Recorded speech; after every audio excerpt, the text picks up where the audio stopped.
Good morning, golfers. Welcome to Finding Fairways here on Up North Sports Radio and Up North Sports Radio YouTube page, which is really growing in followers. We want to thank you folks for zooming in here and seeing a couple of ugly guys talk about golf. Although Matt Janella, our old friend, looking pretty good for a guy with a 21-year-old daughter playing golf.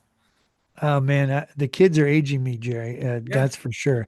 Between, the travel and kids and several other things. I mean, it's unavoidable. At what point in life does life get a little more simple? I'm waiting for that. When does that happen?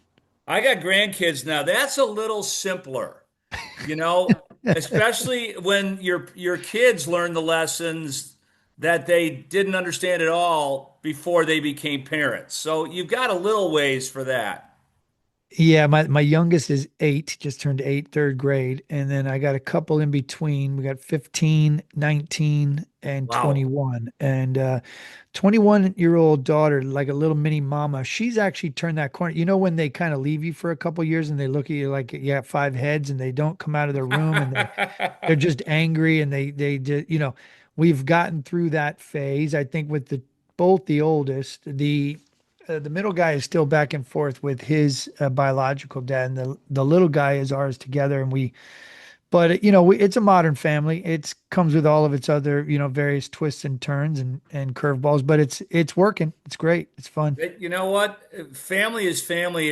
As long as it's surrounded inside of the love quotient, it's all going to work. We tried to get you on the show a little earlier, but you were headed to Ireland, and man, I kind of followed your trip there on Facebook. And how did you actually have to wrestle the claret jug from somebody? How did you get that picture?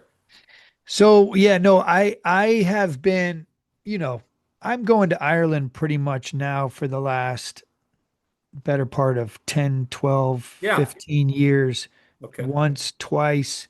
In some cases, I've been 4 times in a year. I've had a great relationship with Tourism Ireland. I've had a great relationship with a lot of independent, resorts and destinations and courses over there. I've had a long-standing friendship and relationship with Marty Carr of Car Golf Travel, who Sure. has been a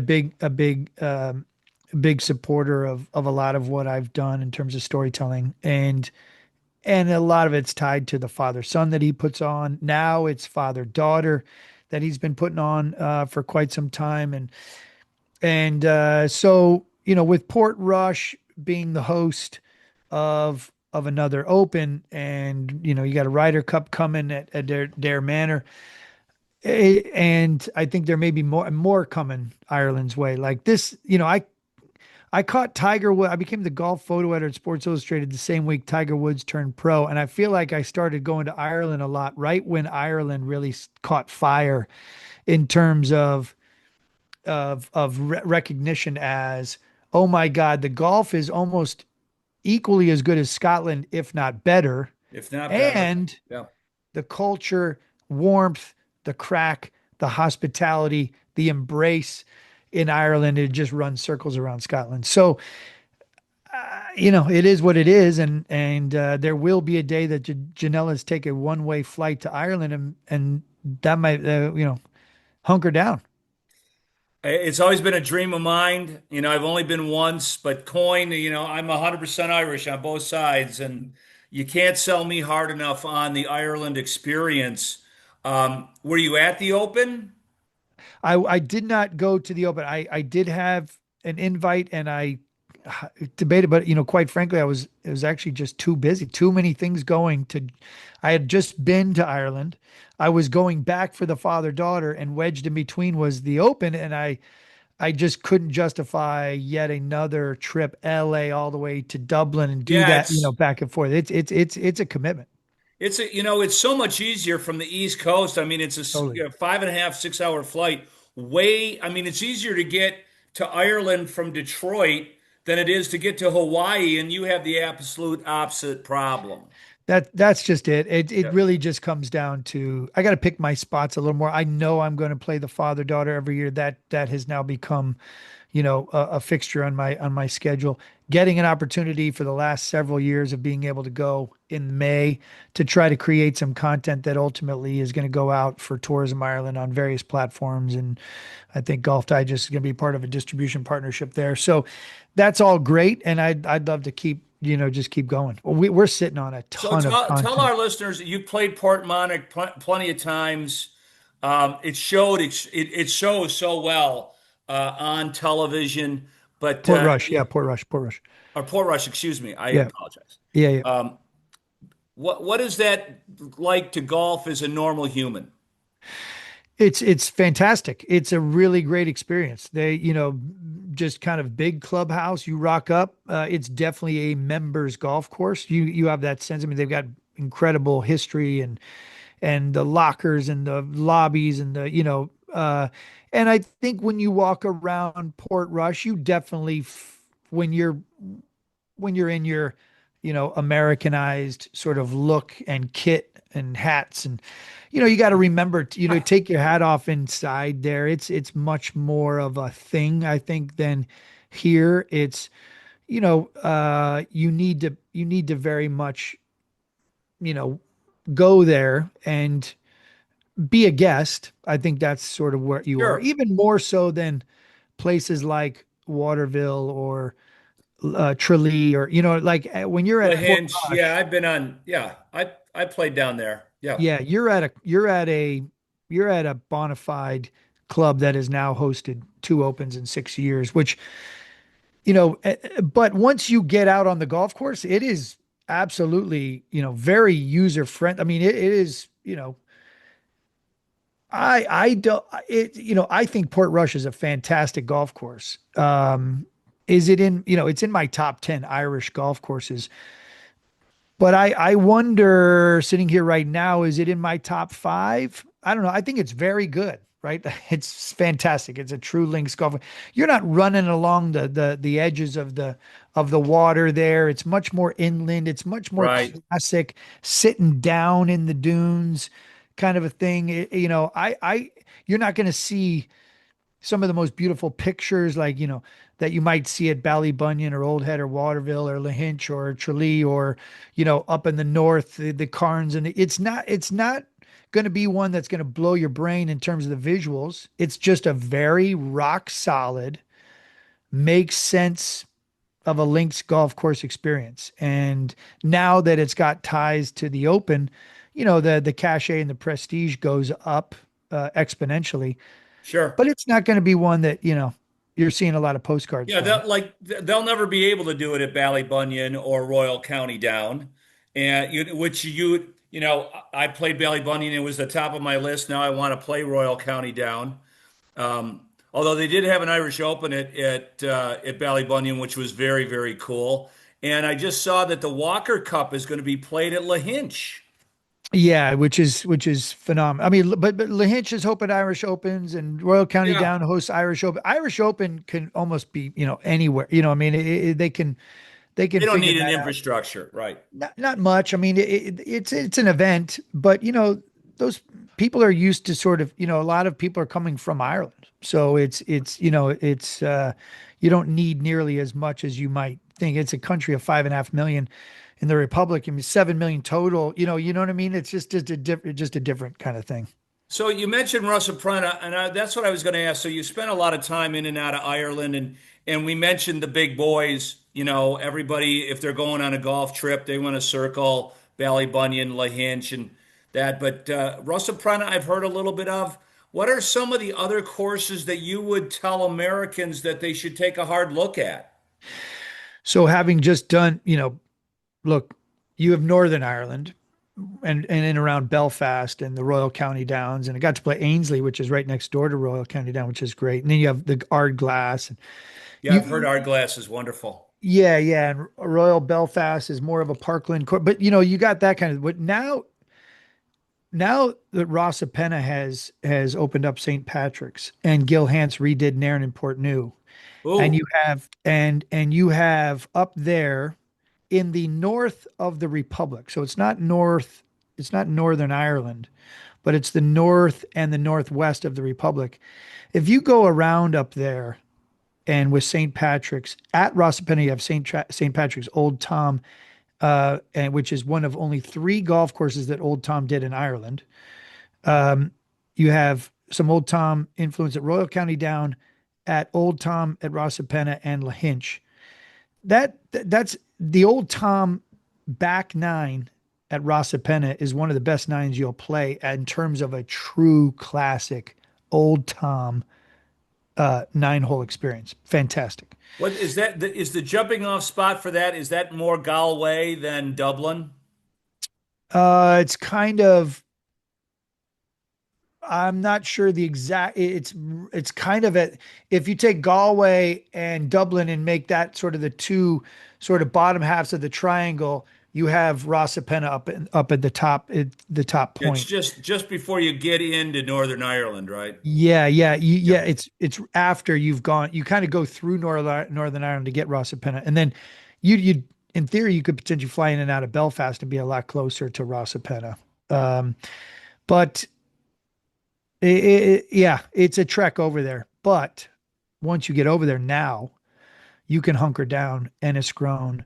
There's a lot going on up there. If you go around to Donegal, and then so Donegal, Sligo down south of that. So Sligo, Donegal, you got, Cairn and um, I'm drawing a blank on Ballyliffin. Valley. Okay. You know, Yeah. the Nairn and Portneuf, Critch Island, some of these up there, Port Salin. This is where you're going to still find like insane value. The types of, it feels like up there is what the southwest of Ireland was about 15 years ago. Okay. Do you see what I'm saying? Yeah, So no, yeah, that's good to know because those trips, I mean, it's been a while. It's 12 years since I've been to Ireland. Those costs are going way up. So to big time. find the high value trips, and it sounds like that's a little bit more compacted. So your drive isn't as crazy as it can be if you're trying to play Lahinch, Ballybunion, that trip. Well, it just depends on how far you want to keep going around and how deep into those nooks and crannies up there in the north and northwest you're willing to go. Uh, it's still some hard driving. And that's the value of Rossapena and why this is going to be the bell cow of this area, because they have the accommodations, the town, the hospitality, and 3 golf courses under one roof. That's incredible. When So we if you return, use that and spoke out there, Matt, we're that's going to me. jump to a quick break. I want to ask you about some of your American golf courses and one of your favorite places here in Northern Michigan. All that and more here on Finding Fairways on Up North Sports Radio, 101.1 WGRY, brought to us by BoyneGolf.com.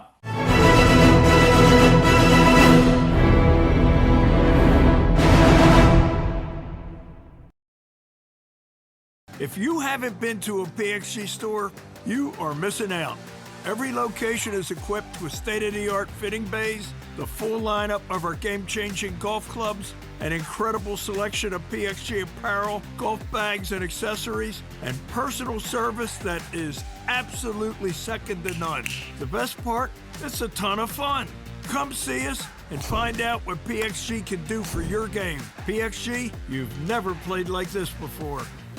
North Bloomfield Properties can remove the work of owning an investment property and give you more time to relax and enjoy Northern Michigan with family and friends. Their full-service approach handles all the advertising, cleaning, maintaining, and repairing of your rental home. You can trust them to take care of all the details. Don't cut your weekends short. Let North Bloomfield Properties take care of your downstate rentals. Call now and get your weekends back, 248-366-8484, or visit northbloomfield.com.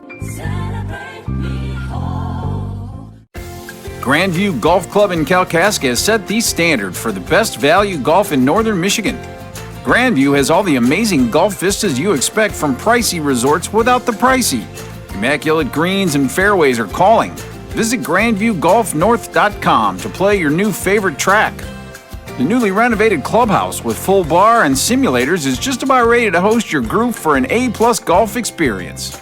grandviewgolfnorth.com. Northern Michigan is home to many outstanding golf courses, but sometimes you crave the experience of playing a true legend. Whether it's Pinehurst, Streamsong, Whistling Straits, Pebble Beach, or even the old course at St. Andrews, TVC Cherry Capital Airport can get you there comfortably and conveniently with 7 airlines and 20 nonstop flights. World-class golf is more accessible than ever when you start your journey at tvcairport.com. Then set off to play the course of your dreams. You just have to play it to believe this golf experience. Cedar Valley in Cummins and the Pines at Fairview. Cedar Valley has a challenging yet playable 18-hole championship course, while the Pines at Fairview is a flat-out fun 9-holer. Visit experiencecedarvalley.com to book your group or personal tee times. Join a league or plan to visit the beautiful RV park and seasonal amusement park to make it a family getaway that's more than just golf. You're going to thank us for recommending experiencecedarvalley.com.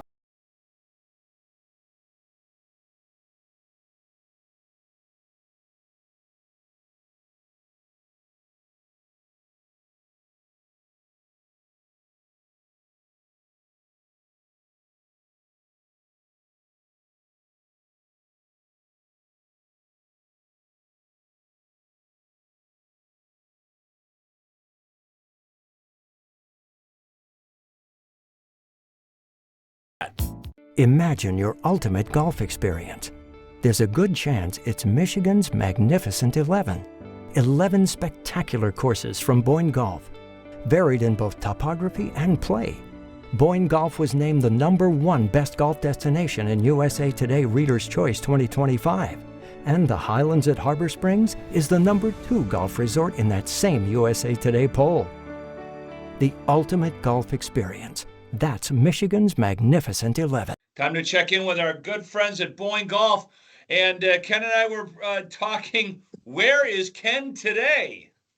Ken today is on the new Donald Ross Memorial number 10 that we've been playing this summer. You know, that was the last hole that we've done the rebuild on, and it's a hole from Royal Dornoch.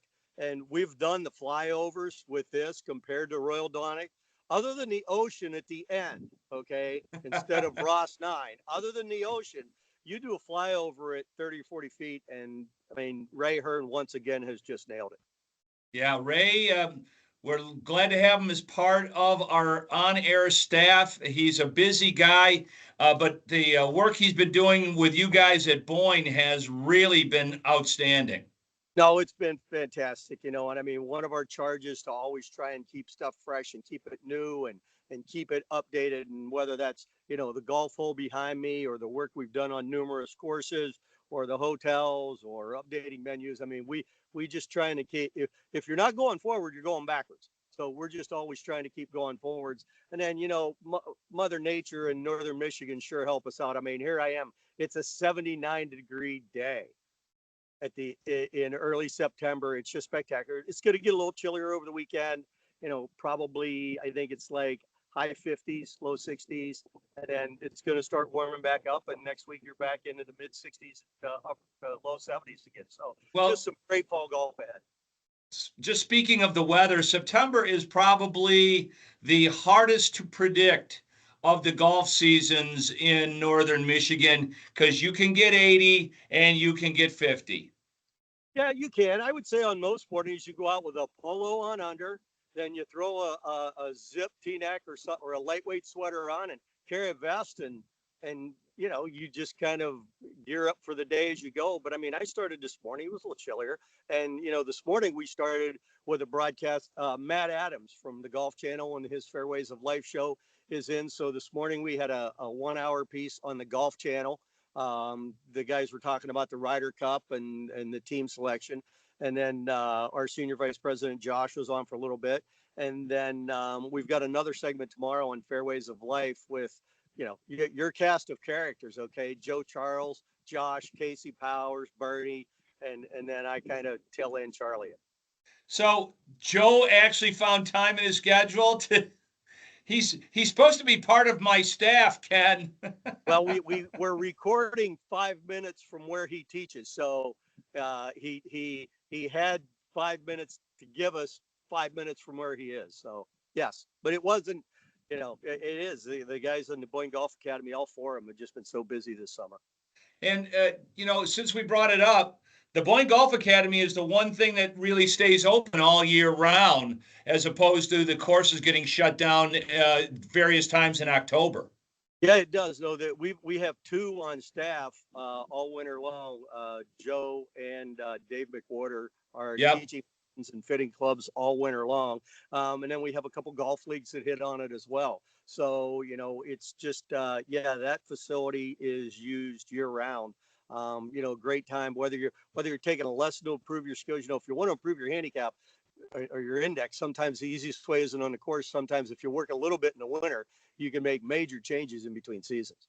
Yeah, no doubt about it. And as we talk about the slow end of the golf season, still some pretty good lodging options and tee times available through BoyneGolf.com. Yeah, well, for us, the tournament season pretty much is over, except for our Harbor Cup fundraiser at the end of September. So last week we hosted 200 GAM members for a mid-am. And then we also had 135 or 136 for the Kircher Cup, the best ball. So those both went off very successfully last weekend. So not a lot of tournament golf in September. So it's just a great opportunity to get up here and, one extra layer that you can take off as it warms up like it is today. And, like you said, there's fall bookings left for now. Or again, look ahead to 2026 because those are, we've been selling that for 3 months now.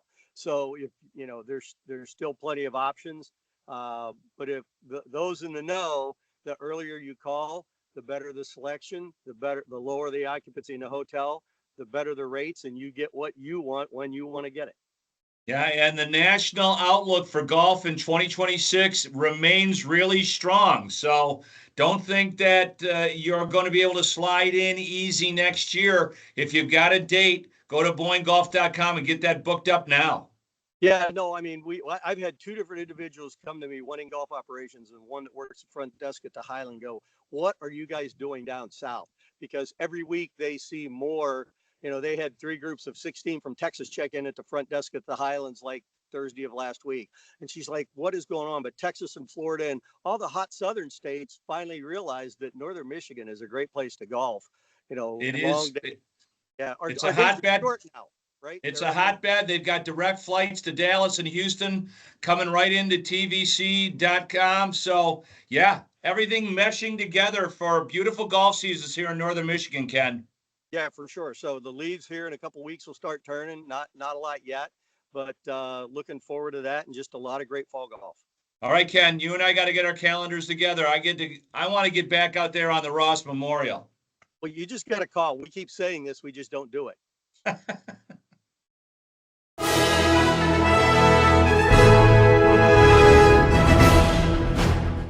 Welcome back to Finding Fairways here on Up North Sports Radio 101.1 WGRY, brought to us by pxggolf.com. Jerry Coyne, Matt Janella, continuing our discussion here this morning. Matt, I don't know if you saw the news, but your good friends at Forest Dunes are going to have a Gil Hands project. I heard that, and also, worth mentioning, of course, on a much sadder note, but we lost Lou Thompson last week. Lou Thompson, the owner of Forest Dunes, who ultimately sold to Rich Mack, and just did a podcast on Lou, reposted it last week. If you haven't heard it, and this is not trying to promote my podcast, I'm trying to promote Lou Thompson and his story about how he, as a trucker based in Arkansas, went from one truck, ultimately sold his company of, 650 trucks, Lou Thompson and Son Trucking, and they had sold it for $100 million. It was really the American dream. He had bought and sold Forest Dunes in the time of being that trucker. He just was a true character, one of one, the type of guy that would sit around and you'd be at a fire pit at Forest Dunes and you'd be talking to this guy and he'd be telling you about his life as a trucker and you'd have no idea you're talking to the owner of Forest Dunes, and nor would he tell you. No, he's a sweetheart of a man. I know you were very close with him. We were there when they opened up the bootlegger and his grandson had a hole-in-one that day. He's really special, really cute. Yeah. Amazing stuff. And I I'll forever, Lou died in his sleep, in his 60s, 66 years old. He had just sort of hit that spot where you'd like to think he was going to have a bunch of time to enjoy the fruits of his labor, and Yeah. he passes in his sleep. So you just you just got to appreciate every day, and it's a good reminder that there are no guarantees, and No, I he lived a full life. I saw you posted that, and 66 is way too young. I will have to listen to the podcast. You had some great photos on the Facebook post, and thanks for reminding me. You know, you get so busy that all the news slips through your fingers. But Lou, rescued Forest Dunes from its original bankruptcy stuff, and added the Tom Doak reversible golf course and the bootlegger, like we said. Now Rich has come in, Rich and Tom, and are have decided that they need to add a third course. They're bringing in their good friend Gil Hands on what purportedly is the best part of the property. That's what I've always heard from the very beginning, even when, even when it was just the Tom Weisskopf and there was talk of adding more golf, and there were a lot of architects roaming around in there, trying to see where they go next. And ultimately, they went with Doak and the Loop with the idea that by doing that reversible routing, essentially they get a two for one, right? They Sure. get two courses, Yeah. essentially becoming three courses in the land that they would use to call two. And then they added the par three because that made sense in terms of, creating another, option and opportunity for if they're going to build out more houses and stuff. So, uh, yeah, and more lodging. So they were in a good spot. I think, Rich and Tom got a good deal on a good spot in which, Lou still got a really healthy return on from his original investment, Oh which yeah, he did. Yeah, you'll he hear did. about on the podcast. But, in fairness to him, he put a lot of money into it to He put make a it, lot of money in. yeah, Yep. yeah. And now, it was no surprise. I think Rich and Gil have been very close friends for a long time.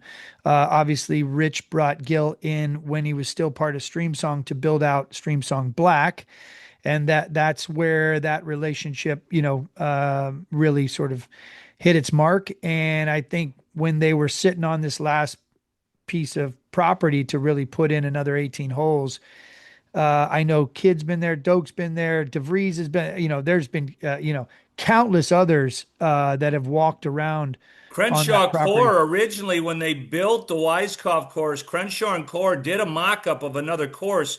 I remember when they had a sales office in downtown Birmingham, and they had a mock-up of both courses. So yeah, there have been a lot of people walking that property for a long time, and Gil's going to get it's going to be a beauty, it looks like.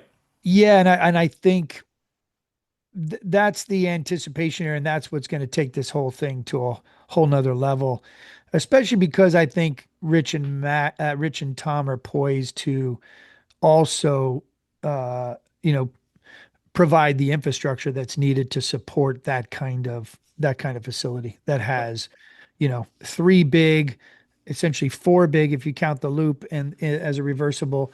You obviously can't play it both ways in the same day unless Well, you're going to on shut the it down for half. 31st, you can Yeah, play the duel. Yeah. right, exactly. But it's not a business model that makes sense unless you're, but that's also a reason to stay an extra day to catch the other routing on the opposite day and the whole thing. So I've loved Forest Dunes when it was only one course, and it has only gotten better since then. You know what I mean? Like, it's a very special little spot in a state that I love. And I was very close to and still feel a connection to the Grayling community off the story that we did on the high school kids that got into that horrific accident. And Yeah, that's how you and I first got met. And all those kids, we did lose two people in that accident, but I actually ran into the dad of one of the guys who was the worst hospitalized. And he's completely healed and is in the golf business. So, it all comes full circle. But you learned a lot about the Northern Michigan community there, and It's always been really cool. I think about this. It's funny you brought it up, Matt. There wasn't any Venmo or PayPal then. I shudder to think how much money we would have raised if that platform was available when you put that story on the Golf Channel. I mean, you know, I, I have to this day, I mean, I wept uncontrollably in Oh, my it's time yeah, interviewing these kids and getting to know their families. And I've never, crying is, I had never really wept before. I don't even know what that meant until you just, just tears, it's waterworks. You're not sobbing, crying out loud. You're just, you're just nonstop well, weeping. you're shaken Um, to the core. I mean, it meant so many, because everybody that's played competitive golf in high school knows exactly what happened there. yeah, But there, by the grace of God, could have anyone been.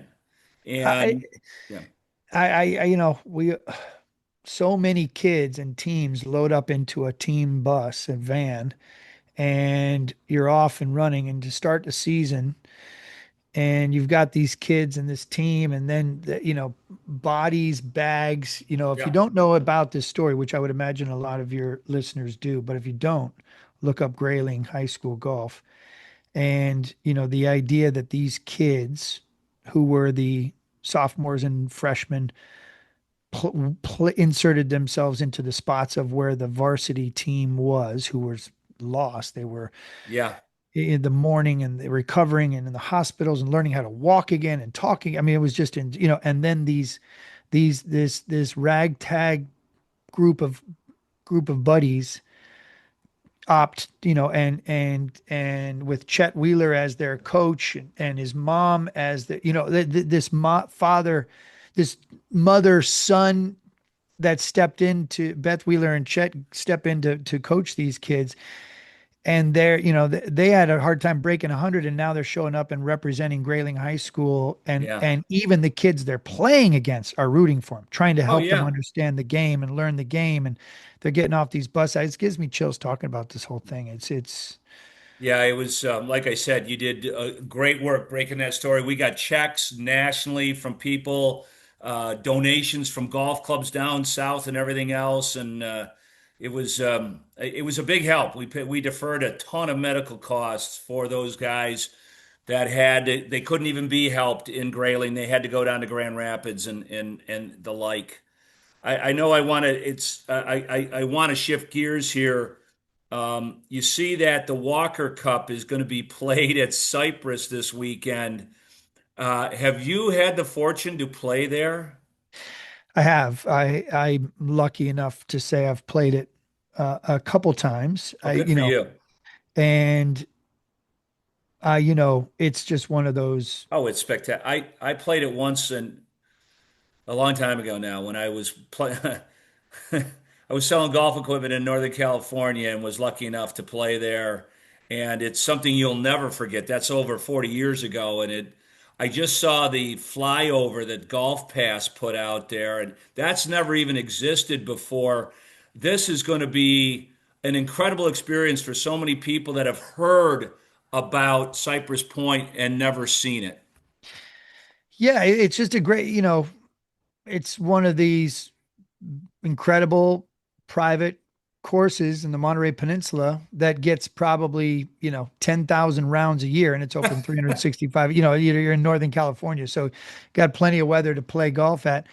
And it's, it used to be part of the Clam Bake way back when. I think they eventually shut it down. The infrastructure, they've preserved it. They sort of froze it in time. That's And, exactly what they've done. Yeah. and then I know Core and Crenshaw have done a lot of work in restoring it and preserving it. And you got McKinsey and Marion Hollins. I've done a lot of work at Pasatiempo. This is the kind. Yeah, This I is knew you'd the been there a ton. I know you've done a lot of work there. Yeah. So this is all an extension of what went on in the early 30s. 1920s. Yeah. Yeah, yeah.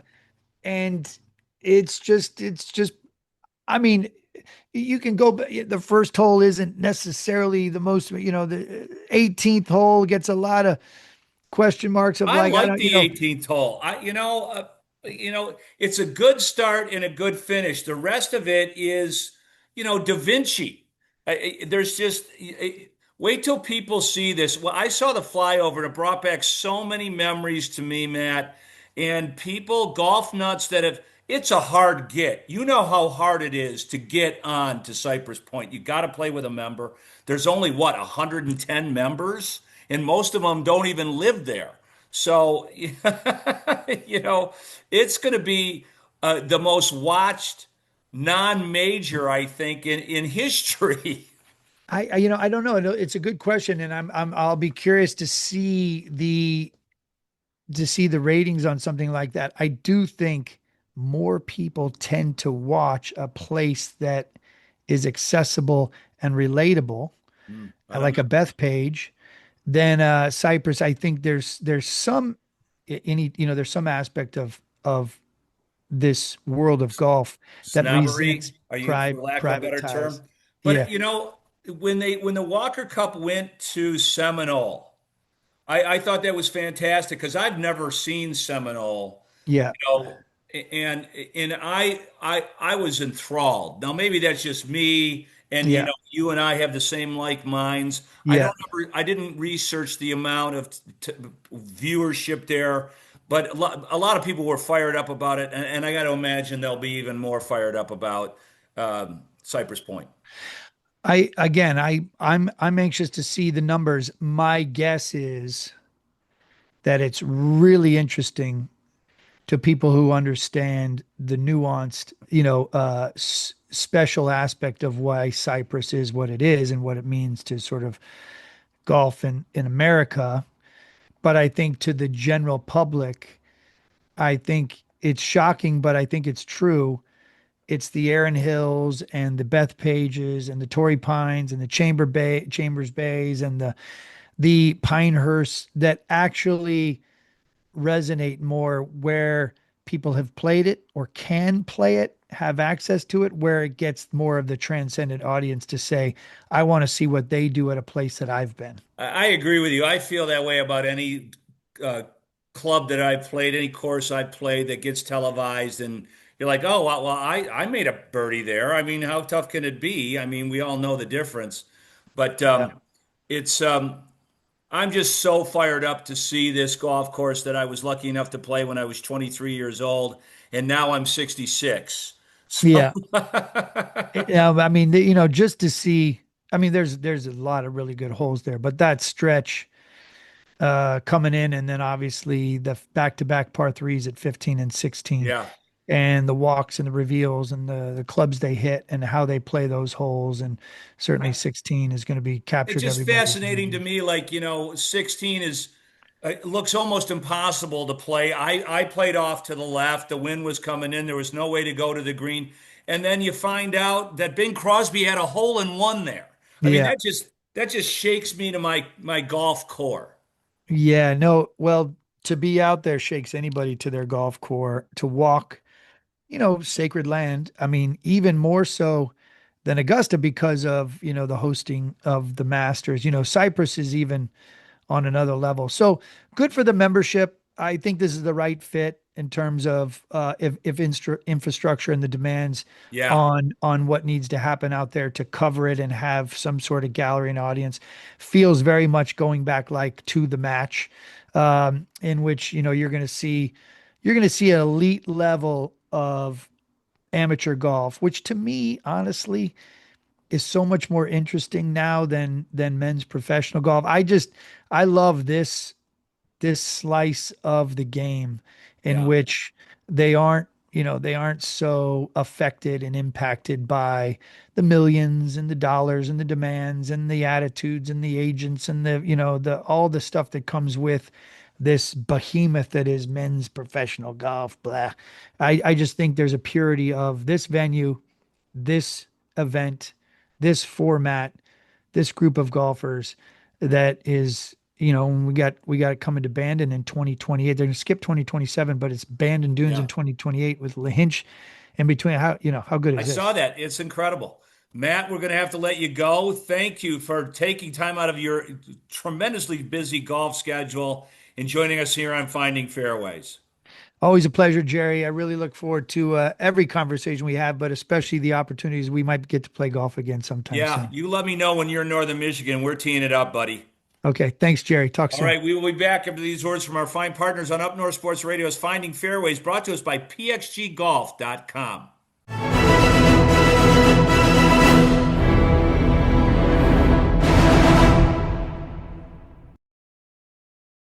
If you haven't been to a PXG store, you are missing out. Every location is equipped with state-of-the-art fitting bays, the full lineup of our game-changing golf clubs, an incredible selection of PXG apparel, golf bags and accessories, and personal service that is absolutely second to none. The best part? It's a ton of fun. Come see us and find out what PXG can do for your game. PXG, you've never played like this before. El Dorado Golf Course is the best golf experience in Wexford County. Don't just admire the beautiful course and clubhouse as you drive by on Highway 131. Tee it up now. El Dorado's pristine course is rated top 25 in the nation by Golf Pass Now subscribers for conditioning and friendly staff. Weekdays, El Dorado is just $75 with cart and $89 on the weekends. 9 holes, just $55 any day of the week, and plan to get lunch or dinner in the clubhouse. Visit golfeldorado.com. Iron Pig Smokehouses in Gaylord are kicking off a spectacular happy hour from 3 to 6 every day of the week. Half off every draft, pitcher, and pizza, or choose from taco specials and delicious $6 apps, including burnt ends, pulled pork sliders, and loaded mac and cheese. The Iron Pig has 2 Gaylord locations, downtown on Main Street and near Otsego Lake on Old 27. For the friendliest, non-foodie dining in North America, check out the Iron Pig Smokehouse online and on Facebook and enjoy. Twin Birch Golf Club in Kalkaska is preparing for a spectacular golf season, and you should too. The Twin Birch Clubhouse restaurant has quickly become a local favorite, with a lunch, dinner, and weekend brunch menu full of classic favorites, made with the freshest ingredients. See all the affordable membership options at twinbirchgolf.com, or save even more when you purchase Twin Birch Golf at qdealsmi.com. qdealsmi.com. See one of Northern Michigan's greatest golf values at twinbirchgolf.com. The championship layout at Sugar Springs Golf Course is a must-play. Designed by Jerry Matthews, Sugar Springs is nestled between West Branch and Gladwin. Country club conditions, fantastic greens, and exceptional value make Sugar Springs a one-of-a-kind playing experience. Michigan Golfer ranks it top 25, and Golf Digest gives Sugar Springs 3 stars. If you're looking for a new golf course to break up your routine, book around at sugarsprings.net. They guarantee it won't be your last. sugarsprings.net. Who knew? Fresh air is a destination.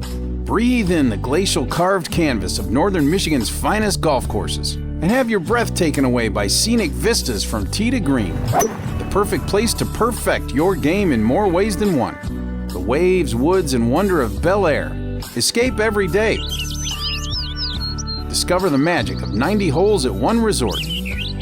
Shanty Creek Resort in Bel Air and online at shantycreek.com.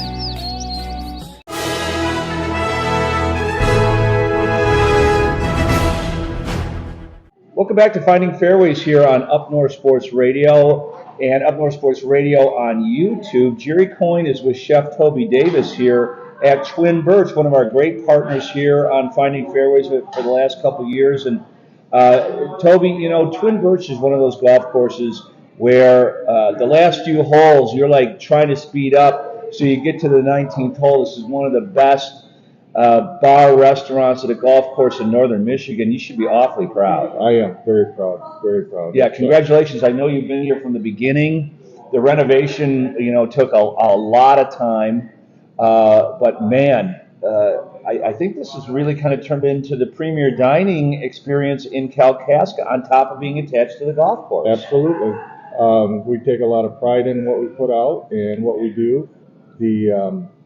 The nice thing about it, as you mentioned, Kalkaska area, we're drawing from a lot of people outside of the areas coming in to dine with us without even being golfers, so that's a nice feature. Well, I think the word of mouth is out. It's not like you're right on 131. It takes a minute to get here, but you know, it is not your typical menu of brats and burgers here, is it? No, it's not. But the brats and burgers we have are very good. Hey, I'm never going to say no to a brat and a burger. But talk about some of talk about the originality of this. I know that you kind of came aboard with Quinn as he had a vision for a much bigger, better food experience at the golf course. Yeah, being that this is my hometown, and where I've got my experience throughout, it was very nice to be able to bring that back to Kalkaska. One of the things that I always wanted to do, and this was the way to do it, coming on board, was show people they don't have to go to Traverse City to have a good meal. That they don't have to do that we can have it here. We can have a nice valued meal that's top-notch in quality, and the nice thing is we're bringing people in, like I say. And you're not breaking the bank either. No. I mean, like you have some steak specials that are very reasonable. It's a really fine cut of beef. Yep.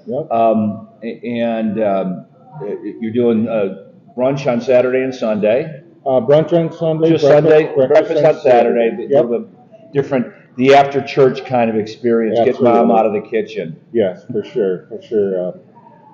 And that's picked up, and it's quite busy. So yeah.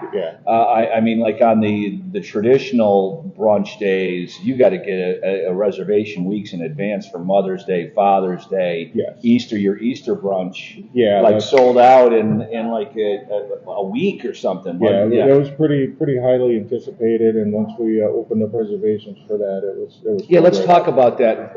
So.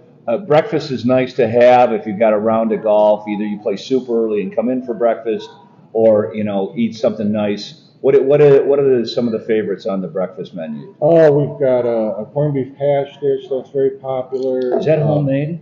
It is. What? Yes. It's not out of a can. It's not out of a can. Okay, can we make that now? That's put me on the spot a little. No. I know you can't, but I'm just so I didn't know that. So I will be in here. Is that available both on Sunday and Saturday? It is. Okay, yes. Good, because it's most people don't do it that way, and I'm a big fan of corned beef. Yes, absolutely. It's going to be the best you've had. Ooh, there's a statement, Toby. All right, I'll take that challenge. All right. A few other things that you like on there, or what is different between the breakfast and the brunch? Breakfast is pretty much your staples. You're going to get omelets, you're going to get eggs, you're going to get your hash, waffles, and then on Sundays when we open up the brunch end of it, you're going to get your burgers, you're going to get your some of your standard things, and then we've also got a couple of things that are only available on the brunch menu. Yeah, like we do a grilled chicken sandwich. It's got a honey mustard, bacon, cheddar cheese, lettuce, tomato on a grilled chicken breast. But it's not a buffet. Not a buffet. Okay. No, a la carte. Yeah.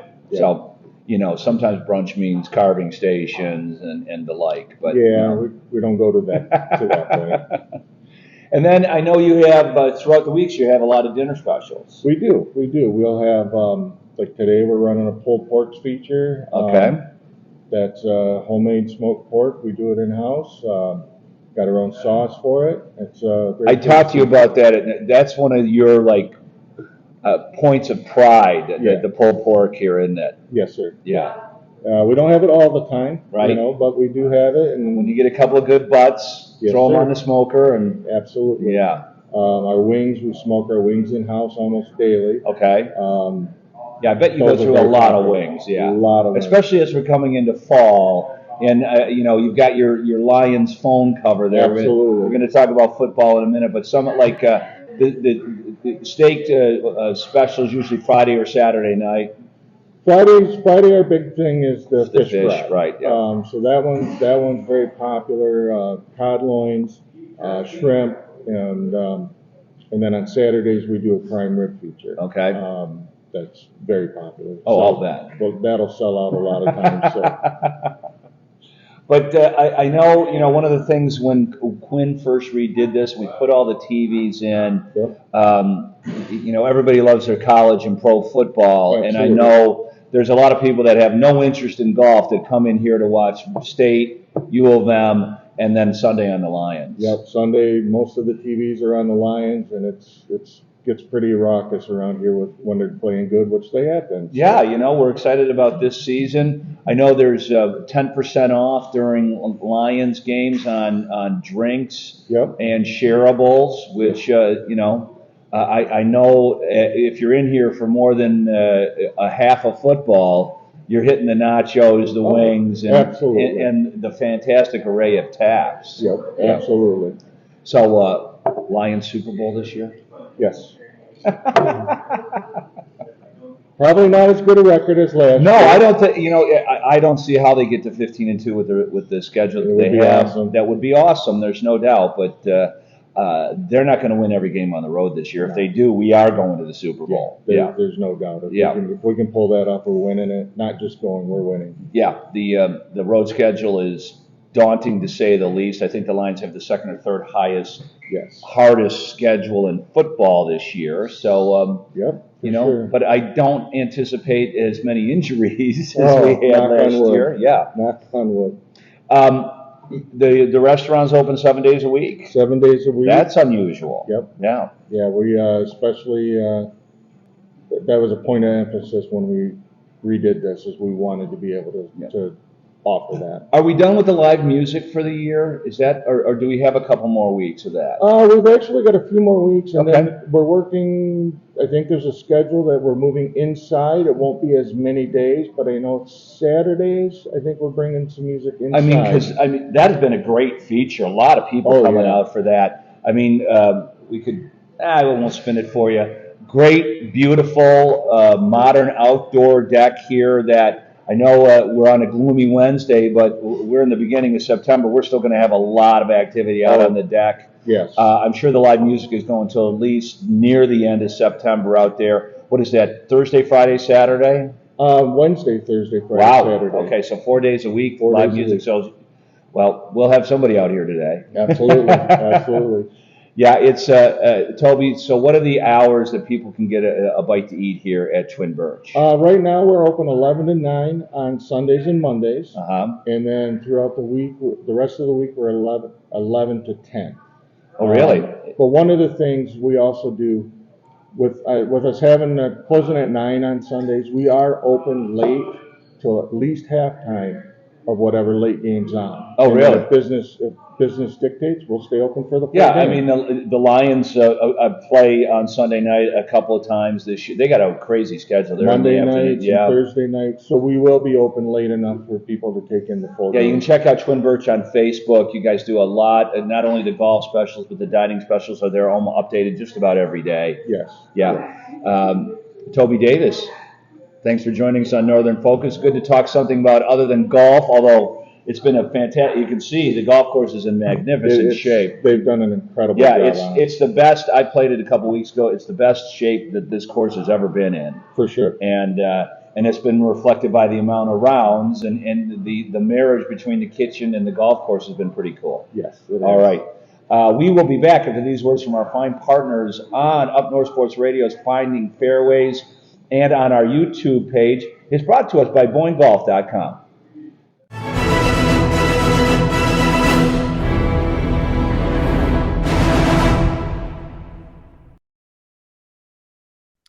It's time to check in with our good friends at PXG Golf here on Finding Fairways. We're going to continue our discussion with Lindsay Wirt, who is the head of the fashion and apparel at PXG. If you remember last week, Lindsay was talking about how she got started.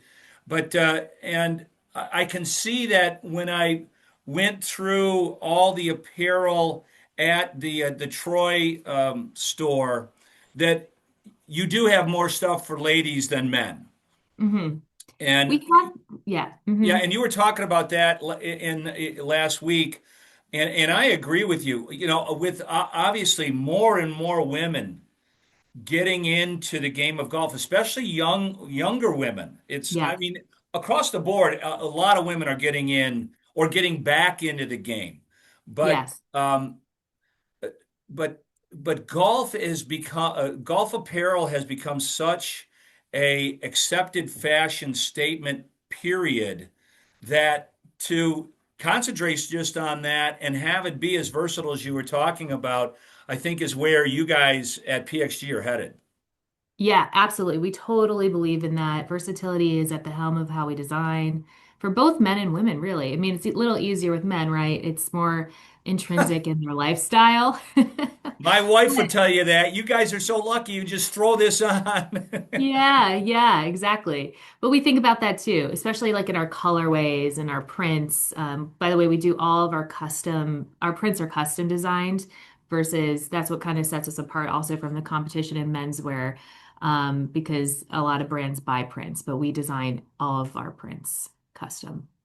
Well, the one thing I like about the guys, and you could set me straight, maybe I just didn't see it on the ladies' side of things, is because of Bob's military affiliations, you have a lot of different, sneaky patriotic stuff. Some of it is really bold patriotic stuff. Hmm. Some of it is a little bit more subtle than that. But, with the American spirit that goes through golf, that is really evolving into golf, and Ryder Cup coming this year, Yes. that is probably spurring a lot of sales on your men's side. Yes, absolutely. Yeah, we always, as veteran-owned company, it's always at the helm of all we do. And yeah, our Stars and Stripes collection that launched at the end of May in line with Memorial Day, in the spirit of all the amazing tournaments over the summer, is doing really well, like you mentioned. Yep.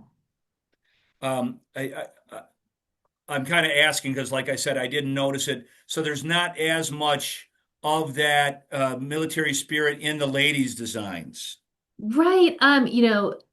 We do a lot of camouflage in men's, which really connects with men. Yeah. And then, with women, we've tried it in the past, but we've noticed that the prints that they're looking for with women is more in like intarsia knitwear, and Okay. instead of digital prints like the men go after. So not to say we won't do that again, but what we've tried in the past didn't necessarily, we learned and didn't necessarily resonate with women. And so we moved to more colorful, more feminine colorways and more modern for women. And so, yeah, when we do camo, it's mostly in men's. But sometimes we also do a lot of unisex. So, things that we offer in men's, we're also seeing the women wear. So it's really interesting how that's also evolving. I'll bet. The other thing, you and Megan and I were talking off air, obviously you have Eric Cole and Jake Hmm. Knapp who are PXG players and they're Yeah. carrying forth. But I'm sorry I don't watch as much ladies golf. I'm sure you have a couple of players that you are got out there fronting some of your designs. Yeah, we do. For women's, we have Austin Kim and Gina Kim. So we're so lucky to have those ladies. And more to come for sure in the future. Yeah, I think as the PXG clubs get more and more popular with the touring players, Yeah. you're going to see that wholesale change over to that, and Yes. it's just going to be more and more popular because you're starting to see some of your PXG stuff on the golf courses that I play here in Northern Michigan. Ah, love that. Yeah. Yeah, it's all about getting the word out and getting the buzz going, creating some noise for PXG. So, Lindsay, tell I mean, like, obviously you have a lot of stuff on display at the store in Troy, but, Mhm. my radio, this goes all over the place. Obviously, you have a robust online material available. We do at pxg.com. We have all of our offerings, our seasonal, our essentials, which is our evergreen collection, and then you can also catch all of our capsule collections that are launched periodically through the year. We Yeah, are gearing up for our fall launch. so it's all at Or pxggolf.com. yes, correct. And we also have about 27 stores now in the US. Yeah, well, like I said, I love the Troy Yeah, store, but not all of us can get down there uh, right. as easily as others do. And, everybody buys everything online. Come on. Yes. I'm an avid online shopper. It's so convenient. Well, you could just walk down the hallway and get whatever you like. Yeah, right. That also, I have that. We're going to continue our discussion with Lindsay. And next week's program, I want to ask her about what she has to do with head covers, golf bags, and things like that, because I think that's apparel. I wish it was apparel, but it's with our other team. Oh, that's not in your side. So maybe we No, move. that's not in our side. However, we collaborate and things. We're starting to do gloves with them and pop colors and things Oh, like that. okay. Yeah. But then hopefully we'll get into collaborating with head covers and bags. But that's with our equipment team All right. currently. We will be returning here on Finding Fairways on Up North Sports Radio, brought to us by pxggolf.com. Imagine your ultimate golf experience. There's a good chance it's Michigan's Magnificent 11. 11 spectacular courses from Boyne Golf, varied in both topography and play. Boyne Golf was named the #1 best golf destination in USA Today Reader's Choice 2025. And the Highlands at Harbor Springs is the #2 golf resort in that same USA Today poll. The ultimate golf experience. That's Michigan's Magnificent 11. Northern Michigan is home to many outstanding golf courses, but sometimes you crave the experience of playing a true legend. Whether it's Pinehurst, Stream Song, Whistling Straits, Pebble Beach, or even the old course at St. Andrews, TVC Cherry Capital Airport can get you there comfortably and conveniently with 7 airlines and 20 nonstop flights. World-class golf is more accessible than ever when you start your journey at tvcairport.com. Then set off to play the course of your dreams. Twin Birch Golf Club in Kalkaska is preparing for a spectacular golf season, and you should too. The Twin Birch Clubhouse restaurant has quickly become a local favorite, with a lunch, dinner, and weekend brunch menu full of classic favorites, made with the freshest ingredients. See all the affordable membership options at twinbirchgolf.com, or save even more when you purchase Twin Birch Golf at qdealsmi.com. qdealsmi.com. See one of Northern Michigan's greatest golf values at twinbirchgolf.com.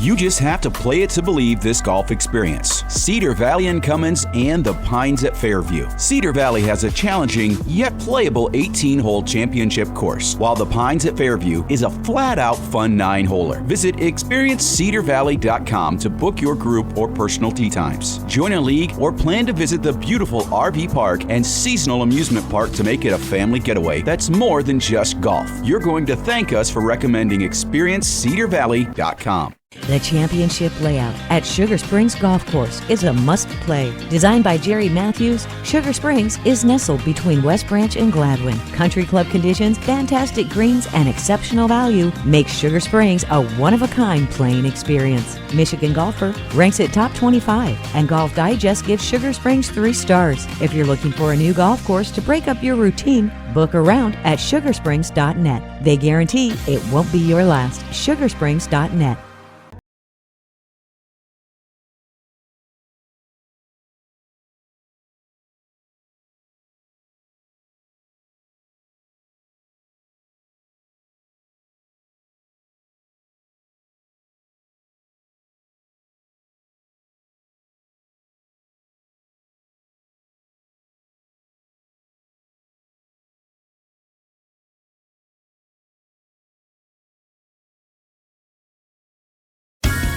Quit wasting time putting around and meet us at Wild Bluff Golf Course in Brimley, Michigan. Wild Bluff is a championship golf course with breathtaking views overlooking Lake Superior, with a full-length driving range, chipping area, and large putting green. Visit our fully stocked pro shop for featured golf apparel and equipment, or come to the loft to wine and dine like a pro. Like us on Facebook or visit baymillscasinos.com for more information. Your fairway to heaven starts here.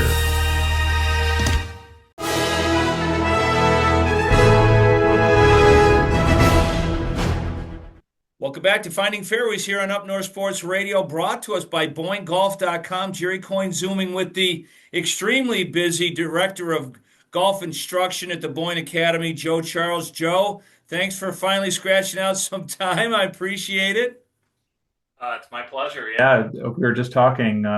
It's a little rainy here today, so that I have had a couple cancellations. But overall, we've had great weather this summer, so there hasn't been a whole lot of free time. I mean, we've tried to get you on a number of times. You're supposed to be a co-host of this show. Yeah. But obviously, the Boyne Golf Academy is just busy as all get out. Yeah, it's been a positive summer. We have some new programs. We really expanded a lot of the stuff we do down to Boyne Mountain, which has been a big effort on my part, and getting the coaches acclimated down there. And we we we started a new golf school, our parent-child golf camp, and then we also started a short game school down there, which is getting a little bit of traction. So I'm kind of splitting time between the two properties right now. That's, short game school is a good step for you guys focusing just on that. Is that small groups at a time? Yeah, we do 4-to-1 ratio for, the Okay. coach to student. And it's nice to do the short game stuff because you can make changes quicker. The movement isn't as dynamic. So Uh-huh. when the club's not moving as fast, it's easier to make changes. And you come and you do a 2 or 3 days of training with us, and then you can implement the stuff right away on our golf courses, which is kind of nice. Whereas when we're trying to teach somebody how to not come over the top anymore, and they're swinging 90 plus miles an hour, and they've got this really, really bad transition from the backswing to the downswing, that takes a little bit more Oh time to yeah. train and to change something like that. So it can be a little more frustrating for students to try to implement it right away on our beautiful golf courses because you want to enjoy your time here in this special place as much as possible. So, but you also want to get better at golf at the same time. So that's where the short game school is kind of a nice little niche there. Well, yeah. I mean, you can pick up so many strokes by implementing better short game techniques, and that's a lot of it, right? I mean, it's been a long time since I went to the Pell's short game clinic, but it's not so much about swing as thought, technique, different approaches with different clubs. Yeah. And it's a lot of it is understanding the concepts of, what we try to achieve with students, understanding what is bounce on a wedge. We Yeah. spend half a day just talking about bounce and how to utilize that bounce in different types of lies. And, obviously in the bunkers, the bounce plays a huge role on the wedge. And people, a lot of people don't understand that. And they hear these things like you have to dig into the sand exactly 2 inches before the golf ball, and you hear these misconceptions like that in a bunker. Whereas if you use the bounce the right way, that's not necessarily the case. So, tour players aren't really thinking about where to hit the sand. They're just thinking about how the club is interacting with the turf or the sand, which kind of changes the way people, address these things. And it can make a big difference pretty quickly. Well, yeah. I mean, the biggest difference for me playing with excellent players is generally speaking, they get up and down from everywhere. And that is not the case for a 13 like myself or whatever. So, other than, making a lot more putts, which is part of the short game school that you're talking about, this can make the biggest impact, bottom line, on your scorecard. Yeah. Yeah. One of the things we like to utilize is some of the data that you can track on, from like tour players, for example. We ask one of the things we do is we pull our students and we say, how many fairways do you hit when you play a round of golf? How many greens do you hit per round? And then what's your handicap? And we'll have people who are an 18 handicap saying that they're hitting 7 or 8 greens per round. And we say, well, and they want to work on their full swing. And it's like, no, I don't think that's really what the problem is here. I mean, tour players only hit 12 or 13 greens per round, and they think they hit 18 greens. And that's not really the way it No. goes, right? So if your score is important to you, you have to do some type of short game instruction. That's a huge opportunity. Yeah, no doubt. I mean, every time I go to the range, it's 50-50, right? Yeah. Hit your irons, hit your driver, and then hit wedges from the range, and then go to the short game, start chipping and try to chip in. There's a lot of different games you can play that will hone them, and I'm sure those are some of the things that you implement there. Speaking of the bigger issue of the Boyne Golf Academy, for a lot of us, we're getting to the end of the season. Now, obviously, a lot of people watching and listening to this may be headed to Florida, so their golf season never really ends. But I would imagine you get a number of students now, Joe, or people wanting to figure out what went wrong this year. Is that Yeah, we just kind of got through our club championship season and things yeah, like that. A lot of members and people coming in to get kind of dialed in before they play in their member guest or their club championship or whatever kind of the end of the season big event is. So we just kind of got through that period. And now we have people who are wanting to, like you said, kind of get ready maybe for the off season. Maybe they're going down to down south, or they're going to be doing some golf trips during the off season, which is kind of people are trying to get ready for that. They want to beat their buddies in sure. the little Ryder Cup event that they're going to be doing at a destination golf facility, which, that's a big motivator as well. So there's always something to kind of, have on the horizon. And that's one of the things we like our students to play in events as often as possible, or have something like that coming up where it kind of motivates you, and you want to practice and you want to get better and work on your game a little bit. Whereas if you never play with anybody else, or you just kind of play with the same guys all the time, and you don't really bet, or you don't really have anything to look forward to, where's the motivation? Or you don't track your handicap, where's the motivation to want to get better? So it's nice to have something like that on the horizon to prepare for.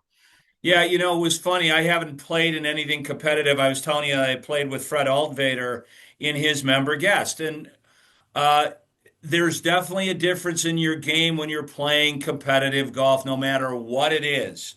You're putting everything out. Um, you can feel a little bit of pressure. Nobody's giving you any mulligans. Yeah. Yeah, we try to kind of help our students embrace that, right? You have to kind of enjoy feeling that I call it the juices flowing. Yeah. Whereas, some people are kind of scared of that, and they don't like feeling that anxiety. And, I try to kind of flip the script and say, you know what, that's a good thing that you're feeling that. That just means you care, right? And you want to play well. So embrace it. And when you do hit that good shot, or you do play that good round in those conditions, it's even more gratifying, right? It's a lot more rewarding where, you make a hole in one in a big tournament in front of all your buddies versus making a hole in one by yourself. Which one would you rather experience? Right. So, well, no, it's, and I know your specialty really is moving juniors up the ladder, and to figure out those feelings in your hands is really important. Everything feels different under pressure. The club does not feel right in your hand, and you could be the best putter in the world.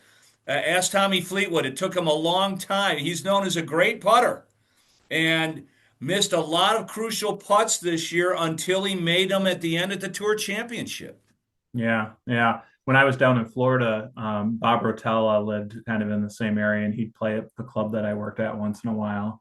And he would talk about controlling the controllables. So you Right. can't control everything that's happening around you. When you're under pressure, you're going to feel things happen, like your heart rate is going to speed up, for example. Your breathing might change, Yeah. things like that. But if you can control the controllables, so what are controllables? Well, having a pre-shot routine that you do every single time before you hit a golf ball. Those are little things that you can do to, kind of become more comfortable in those situations. And if you do the little things well, then you'll have a little bit more experience and more success in those pressure situations. Yeah, it becomes habit. Everybody, Yeah. I've got a routine that I started working on just before I played in this event, about how I was going to hit every shot, what I did beforehand, looking down over the ball in your landing area, and then a couple of quick swings, and then step in and hit it. Yeah. Um, Joe, Ken and I were talking about you in the show, and that you guys are the only part of the club that doesn't close during the golf when the off season hits. So talk about that for a second, and people that might want to spruce their game up when the snow flies here in the north. Yeah, so we'll have a few different programs going on, and it kind of is seasonal, right? So I'll do a winter golf development plan that will start in mid-October, and it'll go through April, and that's for adults and for juniors, and that consists of basically 10 sessions, 4 practice sessions in our studio, 4 lessons and 1 diagnosis with a club fitting. So it's a nice way to kind of keep swinging the club over the course of the summer or over the course of the winter and kind of, stay dialed, maybe get ready for an event like we just talked about. The other thing that I do, and this is a big one, is and probably my favorite program, and this is year round, but that's that junior development plan. Right. And that's basically it's a monthly membership where it's unlimited golf lessons, but it's a membership style where you're not buying a 10-pack of lessons or a 5-pack. You're committing to this monthly fee, but then that includes, time with me every week. It includes, utilizing our facilities, utilizing our training aids that we have here, all these types of resources all kind of wrapped into one. And you've even talked to a couple of my students that I've had on that in the past. Oh yeah. Yep. And they're, and stuff like that. And it's always fun to, have those kids come back and, maybe they go off to college and play, some competitive golf there or whatever the case. But that's really why we do that. We want to grow the game and, develop really, really good players. Yeah. Joe, I can't let you go without talking about your favorite event, the Ryder Cup. Were you surprised? Maybe weren't surprised is not the right word, but did you think Keegan made a mistake by not picking himself? No, not at all. I think that Okay. that's a lot of pressure. I remember when Tiger when he captained the President's Cup team, and he was a playing captain, and I thought that was an amazing accomplishment that he had to be able to captain and play. But obviously, Tiger's an amazing person. But it'd be a lot of pressure, right? You have all these decisions that you have to make. A lot of the picks are being made, or the matchups are being made while players are actually out on the golf course. Yeah. They're kind of developing their plan for, transitioning from the morning rounds to the afternoon rounds and things like that, and seeing how players are playing. If you're playing yourself, you can't do those types of things. So I think it was a good decision. We'll see how Sam Burns plays. That was the one that was kind of an interesting pick, kind of right there at the end. But he had it going at the end of the year. Yeah. I think that we're the underdogs, though. There's no question. I mean, we've got the big one, Scheffler, but other than that, I mean, it's going to be interesting. Yeah, it'll be interesting to see how Spawn plays. He's had a great year, but he's never played in a Ryder Cup or a President's Cup. And but the one thing that I'm excited about, it's going to be nuts at Bethpage. Oh, I mean the New Yorkers, right? Oh It's yeah, crazy. It's going to be crazy. I still remember Bethpage. Do you remember when Sergio was at his peak and he was waggling for he had like 25 or 30 waggles before hit it? And the New Yorkers were just unbelievable with him. Unbelievable. And actually, after that event, he changed. He did. I mean, he changed his whole routine there, and it was because of the torture that they gave him. Well, it was torturous to even watch. I think he was definitely going through something, regardless of the noise that the New Yorkers are giving. That's the other thing. I thought that Keegan is he went to St. John's. He's going to get so much support anyways. But even as a playing captain, if we don't win, it'll be talked about ad nauseum. So yeah. Well, and I don't know the exact numbers on this, but is he the youngest captain that we've ever had? No, I don't think so. Close. No, maybe. It'll be interesting, and he's a New Englander, and he's kind of fiery, and he has kind of the right stuff for it. The other thing that I thought is going to be interesting, I can't wait to watch Bryson DeChambeau. I think he's built for this event. Oh yeah. So that'll be fun to watch as well. I think I'm thinking, a lot of people mentioned that Scheffler came into his own at Whistling Straits, like he hadn't won a PGA Tour event yet. He got picked on that team. He played well, and he's been on a tear ever since. I'm wondering if Cam Young is going to do the same thing. Yeah. Well, and this is a golf course where you have to drive it long and straight. Yeah. You have to. There's no, and Cam Young does drive the golf ball long and straight. And he's from the area as well. He's a Long Islander, so his dad's the pro at Sleepy Hollow, so he's going to have a lot of backing too. It's certainly going to be must-watch TV. Joe, I don't know if we'll get you back on again this year, but thanks for stepping up and joining us at least at the back end of the season. We really appreciate it. All that information, you click on the Boyne Golf Academy tab at boyngolf.com, right? That's right. Yeah. Joe, thanks so much. I'll at least be texting you during the Ryder Cup. All right. Sounds good. All right. That's going to do it for us here on Finding Fairways. As we like to say, find a fairway of your own, stick a peg in the ground and pound it down the middle. We'll be back with you next week here on Up North Sports Radio and Up North Sports Radio on YouTube, brought to us by pxggolf.com.